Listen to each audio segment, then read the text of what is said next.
How is everyone doing today? Thank you for checking out the video. I hope you guys are all having a beautiful, wonderful day.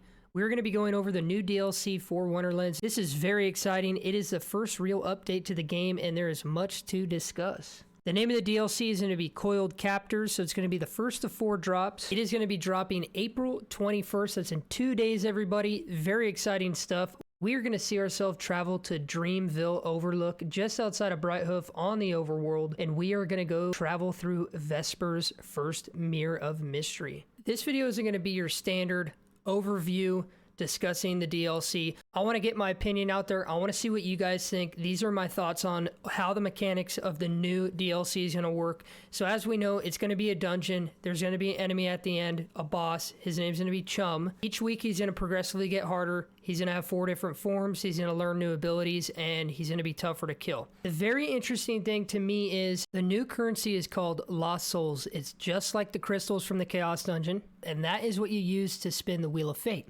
Now, if you die, do you lose all that you gained during that run, just as if you would a Chaos Chamber? The reason why I bring this point up is another new mechanic with this dungeon specifically is if you die during the fight with Chum, you go back to the beginning, you get kicked out of the mirror. Now, this is great. I am all for the game being super difficult. I'm all for it being hard to get loot. As you guys know, my recent video, I talked about that, and I'm all for that. It is a looter shooter for a reason.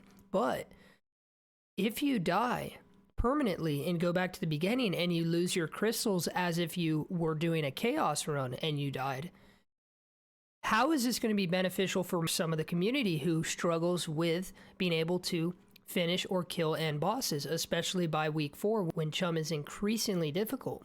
There would be no reward at the end. So I'm just curious how this is, because again, we don't have much information on the new DLC, and we're going to have to see in 2 days how it's going to be. But if you die and lose all your lost souls as you would crystals, and once you do leave the mirror, you would not be able to use the Wheel of Fate. Now again, I don't think this is the way it's going to be, but I'm very curious. It's interesting to me. And then I want to bring up another quick point that I thought would be kind of interesting to look into is after each DLC, they're going to add in the run, the boss at the end as a dungeon for the Chaos Chamber.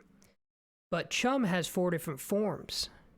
Are they going to be able to add in all 4 of his forms? Is the fight going to change for the Chaos Chamber to where during the fight he's going to transform 4 times, kind of like Son of a Witch does? Or are they going to choose his final form? How is that going to work, you know? And again, guys, this is just theories. These are ideas. These are things I want to talk about. These aren't like my opinions. These aren't me being grouchy or anything, you know? I'm very transparent on the channel, and I'm just curious about these things, and I wanted to talk to you guys as a community, and the best way for me to do that is through a video. Let's get down in the comments. Let's have a discussion about this, because it's very interesting. If you guys are feeling it, subscribe to the channel. We're at over 800 subs. We're on the road to 1,000. I appreciate every single one of you guys. Thank you so much for the love and support. And as always, guys, stay happy, stay hyped, and good luck looting.